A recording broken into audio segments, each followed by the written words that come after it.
한번 따라해 보실래요? 요한복음 3장 16절. 네. 이거 제가 천영성체 할 때 이렇게 이 구절도 외우고 말씀을 외우라고 그래갖고 요한복음 3장 16절 이런 걸 했던 게 아직도 기억이 났어요. 이 멜로디가. 오늘 복음 좀 보세요. 요한복음 3장 16절이에요. 맞아요? 네.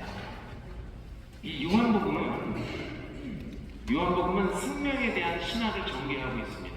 생명에 대한 신학. 로고스 창자라고 들어보셨죠? 이 로고스 말씀의 창자인데 이 로고스 창자는 요한복음 시작할 때 말씀이 한 처음에 말씀이 계셨다 이렇게 시작을 하죠. 이 로고스 창자가. 요한복음 1장 1절 말씀이 한 처음에 말씀이 계셨다. 말씀은 하느님과 함께 계셨는데 말씀은 하느님이셨다. 이렇게 요한복음을 시작합니다. 그러면서 그 안에 생명이 있었으니 그 생명은 사람들의 빛이었다. 요한복음 1장이 이렇게 시작해요. 이걸 이제 로고스 창자라고 하는데 이 로고스 창자에서 처음으로 생명이라는 말이 언급이 됩니다. 그리고 나서 이게 다시 이 생명이라는 말이 나오는 것이죠. 물론 오늘도 이게 생명이라는 말이 단어가 나옵니다. 그리고 요한복음을 쓴 궁극적 목적은 우리가 예수님을 하느님의 아들이요 그리스도로 믿음으로써 생명을 얻게 하려는 것이다. 이 얼마 전에 들은 말씀, 지난주 복음 말씀에 들은 이야기입니다. 바로 요한복음 맨 끝에 요한복음 끝나는 20장 31절에도 생명을 얻게 하려는 것이다 하면서 1장에서 시작된 말씀이 20장 끝에 가서도 생명, 그리고 또 오늘 3장에도 또 생명, 이렇게 생명이라는 말이 나옵니다. 그러니까 복음서 시작과 끝에 생명이 등장하는 것이죠. 이 생명이라는 단어가 요한복음에 36번이 나옵니다. 신약 성경에도 이런 생명이라는 말이 나오긴 나오는데 그 어떤 책보다도 가장 많이 생명이라는 단어를 요한복음은 쓰고 있어요. 그래서 학자들은 요한복음서를 생명의 복음서라고 이렇게 말합니다. 무슨 복음서라고요? 네, 생명의 복음서가 요한복음서예요.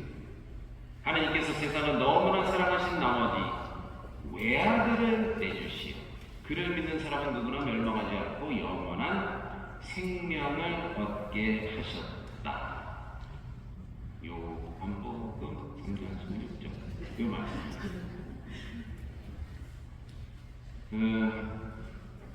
작년에도 이런 말씀 드린 것 같은데 성경 한 구절 한 구절이 다 중요하고 의미가 있지만 특히 요한복음 3장 16절은 모든 그리스도인이 가슴에 품고 살아야 할 구절입니다. 이 구절이 얼마나 중요한지 어떤 성서학자는 이렇게 말을 합니다. 성경에 대해서 아무것도 모른다고 하면 바로 이 말씀을 읽는 것으로 시작하라. 요한복음 3장 16절을 나 성경 몰라. 나 한 번도 읽어본 적도 없어. 오늘 이 3장 16절부터 시작해서 읽어라. 그리고 나 좀 공부 좀 했어요. 성경도 몇 번 읽었고 필사도 하고 이런저런 공부도 하고 했습니다. 성경을 통달했다면 다시 이 말씀으로 돌아와. 요한복음 3장 16절. 대다수의 성서학자들이 동의하는 그런 말입니다. 그만큼 아주 중요하고 가톨릭 교회의 이 신학사상이 이 3장 16절에 다 녹아있다는 것이죠. 성경에서 만일 오직 한 장을 가져야 한다면 1장, 2장, 3장 있잖아요. 이 한 장만 딱 선택해라 그러면 루카복음 15장. 루카복음 15장이 무슨 어떤 내용일까?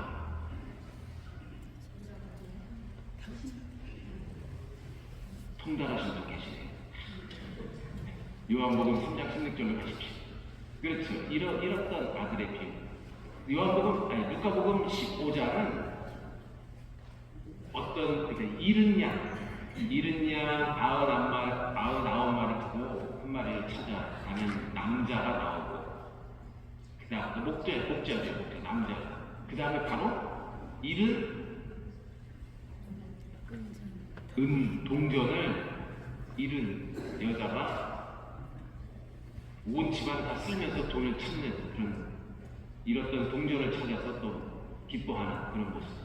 잃은 양, 잃은 동전. 그 다음에 결정적으로 잃었던 아들이 돌아오는 탕자의 비유. 큰아들, 작은아들 나오잖아요. 그 이야기가 루카복음 15장을 이루고 있죠. 아주 하느님의 자비, 용서, 사랑이 이 말씀에 다 녹아있다. 그래서 이 한 장을 택한다 그러면 나는 이 루카복음 15장을 택하겠다 이거고, 그런데 딱 한 구절만 받는다. 성서 전체에서 이 두꺼운 책에서 한 절만 받는다 그러면 바로 이 요한복음 3장 16절 이 말씀을 가져갈 것이다 라고 이렇게 이야기를 합니다. 이 루카복음 15장이나 요한복음 16절이 복음서의 진리, 그러니까 인간에 대한 하느님 아버지의 지극한 사랑을 가장 핵심적이고 감동적으로 요약, 압축하고 있다 이렇게 말합니다. 보세요. 오늘 복음 말씀 같은 경우에 또 외아들을 보내주시어 이렇게 표현을 합니다. 외아들이라는 말은 신약 성경 어디에도 나오지 않고 바로 오직 이 요한복음에만 나옵니다. 그냥 아들은, 사람의 아들 이런 표현은 많이 나오는데 외아들을 보냈다 이렇게 표현하고 있습니다. 이 표현은 하나님과 예수님의 친밀한 부자관계를 드러냅니다. 성서학자 존 스토트라는 사람은 이렇게 얘기해요. 하나님이 이스라엘을 위해 그렇게 했듯이 이 세상을 사랑하여 예언자를 보냈다면 우리는 감사해야 한다. 그리고 하나님이 성모 마리아에게 그렇게 하셨듯이 이 세상을 사랑하여 천사를 보냈다면 우리는 감사해야 한다. 오늘 독서에서 사도들, 감옥에 갇힌 사도들을 위해 천사를 보내잖아요. 이처럼 마리아에게도 밤중에 천사를 보내죠. 천사 이름이 뭐더라? 마리아에게 보내. 라파엘? 어느 복음서예요, 라파엘? 가브리엘. 그렇게 천사를 보내지 않습니까? 정말 감사해야 합니다. 하지만 하느님이 외아들을 보냈다면 이것은 그저 감사할 성질의 것이 아니다. 예언자나 천사는 피조물이지만 외아들을 보냈다는 것은 바로 당신 자신을 우리에게 보냈다는 것이다. 그러니까 하느님이 세상을 사랑해서 당신 자신이 직접 우리에게 오셨다 하는 것이죠. 이 외아들이라는 의미가 어쨌든 이 요한복음 이 3장 16절에서 아주 크게 부각되고 있다 이런 말씀을 드립니다.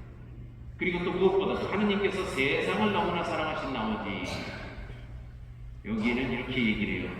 하느님이 만약에 특별한 사람, 잘난 사람, 어느 특정 지역의 사람 또는 성실한 사람, 하느님께서 이스라엘을 사랑하신 나머지, 아니면 하느님께서 죄짓지 않고 착하게 사는 사람을 사랑하신 나머지 이렇게 표현했다면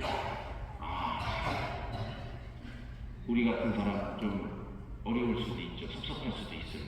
그런데 세상을 사랑하셨다 하는 것은 그 세상 안에 잘난 사람, 못난 사람, 있는 사람, 없는 사람, 남자, 여자, 젊은이, 노인 다 포함되어 있죠. 그뿐만 아니라 사람뿐만 아니라 모든 피조, 자연, 동물, 짐승, 하늘과 바다, 온갖 나무와 풀, 이 모든 세상을 다 사랑하셨다는 것이고 거기에 나는 자연스럽게 얹혀지는 것이죠. 그렇습니다. 참으로 다행이죠. 죄인들을 포함한 세상의 모든 일을 향한 하느님의 사랑이 열려있다.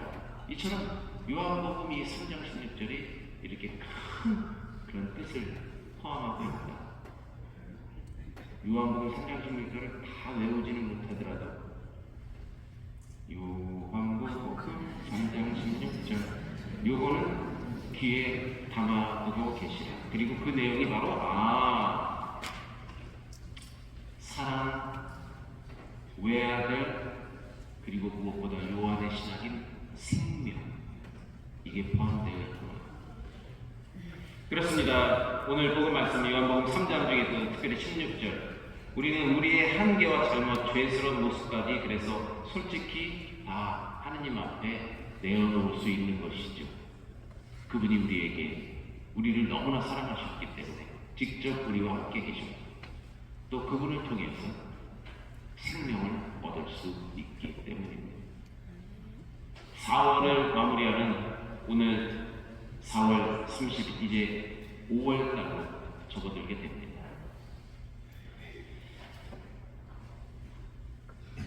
만물도 이제 파릇파릇 이 생명으로 돋아나듯이 우리도 하나님의 사랑으로 더 그 생명을 더 키워가는, 그리고 하나님이 주신 그 생명을 그 영원한 생명으로 이어가는 그러한 우리의 발걸음이 되기를 바랍니다.